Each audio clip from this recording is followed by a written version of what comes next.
Nah, jika seluruh dunia kisah One Piece itu bergetar bukan karena Luffy aja, bukan karena pemerintahan dunia, tapi karena satu nama yang seharusnya sudah tenggelam bersama sejarah, segalanya kian menarik lagi tuh. Di balik legenda Pulau Elbaf yang megah itu tersembunyi pula rahasia besar tentang tubuh Rocks yang ternyata masih disimpan. Bisa aja kan itu dibangkitkan lagi. Ketegangan memuncak saat sang ngebentuk aliansi rahasia dengan Garp, dua sosok legenda dari sisi yang berbeda, menghentikan Kuroki yang kini mengincar tubuh Rocks sendiri demi ambisi menjadi penguasa sejati dunia ya. Di saat yang sama Gorosei ikut turun tangan secara langsung, bukan karena takut kehilangan kekuasaan, tapi karena tahu betul jika tubuh Rock jatuh ke tangan yang salah, maka dunia tak akan sama lagi. Ketika Dori Brogi serta para raja Elbaf ikut terlibat, pertempuran ini bukan lagi soal bajak laut dan angkatan laut. Ini soal perang perebutan era dan tahta tuh, tentang siapa yang layak membuka tirai terakhir menuju the final war itu sendiri. Siapa yang akan bertahan saat sejarah kembali menuntut korban tersebut nakama? Ini bakalan menarik loh. Selamat datang teman-teman, kita akan bahas alur cerita prediksi ini dengan Mimin di sini, Joy Boy The Library of Nika. Let's go, kita mulai ceritanya.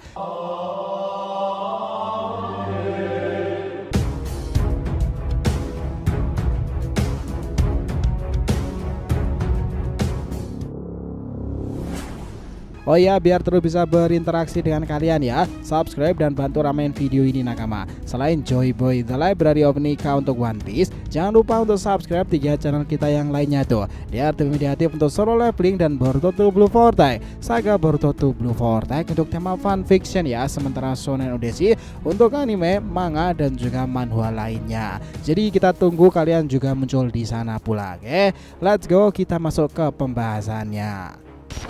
Nah, kita tahu betul nakama bahwa kekacauan yang melanda dunia itu belum juga reda nih. Matahari pun seolah tak mampu menenangkan gejolak yang mengguncang tanah raksasa Elbaf. Keberadaan para kesatria suci ngebuat pulau para raksasa itu tak lagi tenang. Biasanya pusat perhatian pertama saat melihat Elbaf adalah tokoh-tokoh penting, para raksasa legendaris atau pemimpin utama kan. Namun kali ini sorotan itu justru tertuju pada mereka yang biasanya tak diperhitungkan. Orang-orang dari negeri tersebut nih, wilayah yang dulunya dikuasai oleh Root sendiri mulai muncul kembali. Mereka adalah warga biasa yang selama ini menjadi latar belakang dalam kisah besarnya, tapi sekarang justru menjadi pembuka ceritanya. Root sudah tidak lagi berkuasa di tempat Lego tersebut. Tanpa pengawasan sang pemilik tersebut nih, para tahanan pun bebas menentukan arah mereka sendiri. Di antara mereka ada agen pemerintahan dunia yang selama ini menghilang secara misterius. Sesuai ucapan Gunko beberapa chapter lalu bahwa agen Hyper P itu telah dikirim berulang kali nih, namun tak pernah untuk kembali ya. Kini semuanya terungkap, para agen itu ternyata lemah, terlalu biasa untuk bisa bertahan dari cengkraman dari Root sendiri sang raksasa. Sekarang mereka berdiri di depan pintu besar kastil itu, kelelahan setelah menempuh perjalanan cukup panjang. Kebingungan melanda kelompok tersebut. Jembatan besar membentang di hadapan mereka, namun tak ada yang tahu pasti apa yang menunggu di ujungnya. Ketika mereka masih sibuk berdebat itu, tiba-tiba siluet raksasa bertanduk muncul dari kejauhan. Langkahnya itu berat tapi cepat. Sosok itu tersenyum licik saat melihat kerumunan di depan kastil. Ketakutan mulai merada di hati para pelarian. Siapakah dia? Apakah raksasa itu adalah pemilik dari kastil yang asli ini?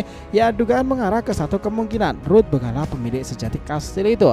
Ia hanya menumpang menjarah tempat yang bukan miliknya, dan kini sang tuan rumah yang sebenarnya itu pulang kembali. Tak seperti para pelarian yang hanya figuran dalam cerita, raksasa bertanduk ini jelas bukan karakter sembarangan. Ia adalah pemain utama, sosok yang memiliki pengaruh besar di Elbaf, mungkin menyimpan kekuatan yang belum diketahui siapa buat. Sementara itu nakama di Marijua, suasana berbeda terasa di ruang otoritas penting. Rapat besar yang diperintahkan langsung oleh Imu baru saja usai. Semua organisasi besar di bawah naungan pemerintahan dunia telah dikerahkan. Akainu sang Fleet Admiral, Kong kepala staf pemerintahan pusat, pemimpin tertinggi Cyberpol dari CP1 dan juga sampai CP0, serta wakil dari Kesatria Suci. Karena ya ingat, komandan utama mereka itu Shamrock tak bisa hadir. Kini setelah rapat berakhir, para tokoh itu pergi menjalankan misinya masing-masing. Ruangan otoritas kini kembali hanya dihuni oleh Gorosei. Tanpa kehadiran pihak luar nih, mereka bebas bicarakan topik lebih rahasia lagi. Rupanya tidak semua hal dibagikan kepada bawahannya, bahkan kepada Akainu sekalipun loh. Memang ada hal-hal yang disembunyikan terkait kerajaan kuno, masa lalu, potensi perang besar yang kini makin mendekat saja. Gorosei menyadari betul bahwa situasi dunia saat ini adalah percikan dari sesuatu yang jauh lebih besar lagi. Mereka membandingkannya pada perang abad kekosongan, era di mana para pendiri pemerintahan dunia berhadapan langsung dengan musuh besar mereka. Nama-nama musuh itu tidak pernah disebutkan secara gamblang. Nah, tapi itu jelas ya, arah pembicaraan mengarah pada kerajaan kuno dan juga para sekutu-sekutunya. Dulu, musuh pemerintahan dunia itu memiliki aliansi sangat kuat. 3 di antaranya sangatlah dominan: para raksasa di Elbaf, para samurai di Wano Kuni, dan para manusia ikan di lautan terdalam. Meski pemerintahan dunia berhasil menang dari masa lalu itu, mereka sadar betul zaman sudah berubah. Kemenangan tak bisa dijamin, apalagi kini masing-masing dari 3 bangsa itu menyembunyikan kekuatan besar yang sangat berbahaya pula. Manusia ikan jelas memiliki Poseidon, sang senjata kuno sendiri. Wano Kuni menyimpan Pluton, kapal perang legendaris. Uranus, senjata ketiga, mungkin aja kini memang benar berada di tangan pemerintahan dunia sendiri. Tapi Elbaf, ya bagaimana, kekuatan besar mereka bukanlah senjata kuno, tetapi sesuatu lebih misterius tersimpan, bisa aja lebih besar dari semua hal tersebut, tersembunyi di balik sejarah yang terlupakan kan. Itulah kenapa Elbaf itu sangatlah penting untuk menjadikan sebagai aliansi. Ketika Guru saya membicarakan kekuatan itu, panel cerita tiba-tiba bergeser memperlihatkan sebuah lubang besar raksasa di bawah Elbaf sendiri. Sebuah gerbang yang tertutup oleh lautan itu mengarah ke dasar paling dalam dari tanah para raksasa. Dulu ya nakama, Elbaf itu memiliki 4 lapisan wilayah. Dunia paling bawah itu menopang akar pohon Adam. Di atasnya ada dunia bawah yang dihuni oleh para kriminal dan tempat pembuangan Loki. Lalu dunia matahari, di mana warga biasa tinggal, dan yang paling atas adalah dunia surga, rumah para bangsawan raksasa Elbaf. Namun ya, seiring naiknya permukaan air laut, dunia paling bawah kini itu malah tenggelam. Warga dipindahkan ke dunia matahari. Tapi kini perhatian kembali tertuju pada wilayah yang tenggelam itu. Mungkinkah kekuatan besar Elbaf berada di sana? Segala yang menjadi mungkin, apalagi mengingat lubang besar itu diperlihatkan tepat saat Guru Seng membicarakan rahasia besar Elbaf loh. Segalanya kian menarik saja.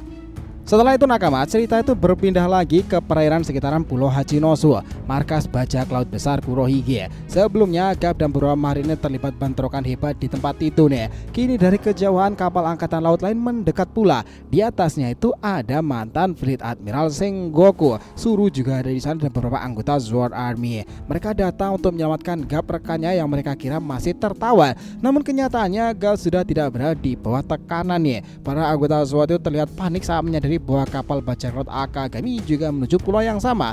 Melihat 2 kelompok Yonko berada dalam satu titik tertentu ngebuat siapapun jelas gentar dong. Nah, hal Mepo, salah satu anggota SWAT itu terlihat gelisah dan bahkan Kobi pun sedikit panik. Namun ia berhasil mengendalikan emosinya. Kobi menunjukkan perkembangan mental luar biasa dibandingkan sebelumnya karena pengalaman pastinya. Tiba-tiba Kobi menggunakan Kenbun Soku Haki miliknya dan merasakan kehadiran Garp, tapi bukan di markas musuh, melainkan di atas kapal dari Akagami. Betapa kagetnya ia mengecek dengan teropong dan menemukan bahwa Garp memang ada di sana. Segera ia melaporkan temuannya pada Sengoku dan Zoro. Reaksi mereka pun mengejutkan. Sengoku berteriak memanggil Garp sekeras-kerasnya hingga suaranya ngebentuk gelombang kejut yang menggema ke seluruh penjuru. Real kekuatan Soulwave dari mantan Fleet Admiral itu memang luar biasa. Suara itu terdengar hingga ke telinga para bajak laut Kurohige. Mereka pun ikut terkejut mendengarkan teriakan legendaris tersebut. Bahkan tanpa melihat ya, mereka tahu betul bahwa suara itu milik Sengoku sang Buddha. Nah, teriakan bukan sekedar panggilan aja, itu ngebuat dampak memang. Suaranya bagaikan ledakan emosi yang telah lama dipendam sebagai kawan lamanya. Ada rasa kaget dan juga mungkin sedikit marah karena Garp bersekutu dengan Akagami. Tetapi Sengoku juga paham betul karena ia yang membiarkan Akagami kala itu pada saat perang Marineford untuk menghentikan peperangan. Jadi jika Akagami itu tidaklah masalah. Nah, dengan kejutan demi kejutan itu, cerita itu semakin mengarah ke titik puncaknya. Elbaf dengan berbagai misterinya, kerajaan kuno dengan rahasia tersebut, dan dunia yang bersiap menghadapi perang besar itu nakama. Pergerakan pasukan mulai menunjukkan pola-pola terkait tersendiri. Pemerintahan dunia sudah lama mempersiapkan ini, namun apakah itu cukup untuk menghadapi kekuatan-kekuatan lama yang mulai bangkit kembali? Ya, segalanya bisa saja terjadi kan. Pertarungan antara masa lalu masa kini, antara kekuasaan kebenaran itu tampaknya makin mendekat lagi. Elbaf bukan lagi sekedar pulau para raksasa saja, melainkan kunci besar dari rahasia yang selama ini menjadi medan magnet tersendiri sebelum pertempuran Ragnarok berlangsung. Saat semua pihak mulai bergerak, siapakah yang akan mengungkapkan kebenaran di akhir pertemuan permainan ini? Ya, karena itu nakama, epilog ke depannya itu bakalan sangat seru. Apakah benar semua yang muncul di Elbaf itu adalah bagian dari rencana Joy Boy, atau justru ada kekuatan yang selama ini diam-diam mengintai di balik bayang-bayangan sejarah? Siapa sebenarnya sosok bertanduk raksasa yang muncul di hadapan Guru Seng? Apakah itu sekutu, musuh, musuh atau entitas yang jauh lebih tua dari yang selama ini diketahui oleh dunia. Jika benar tubuh Rock Disciple disembunyikan di Elbaf, untuk tujuan apa semua itu dilakukan? Bagaimana dengan Sang dan juga Garp tersebut setelah kedatangan dari Sword Army yang di sana ada Sengoku dan juga Zoro? Segalanya itu menjadi kian seru dan mendebarkan nakama. Peperangan ini akan lebih besar dari Marineford dan juga Wano Kuni. Nah, kalau mau disimpulkan ya, bagaimana video ini rangkumannya? Jika kita lihat, kisah One Piece kini serada di ambang badai besar yang jauh lebih mengguncang dari apapun yang sebenarnya terjadi.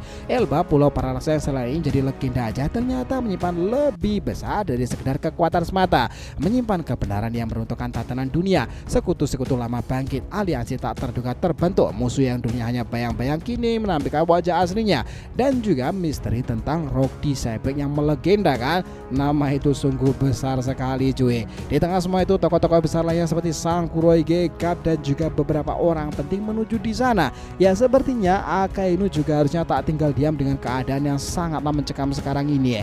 Dia memimpin di era peperangan yang sangat kacau balau kan. Itulah tugas dari Fleet Admiral Akainu. Dan jadi para raksasa sendiri sepertinya mereka akan menanti-nantikan bagaimana evolusi menarik dari dua orang yang disebutkan sebagai God of Destruction di sana nakama.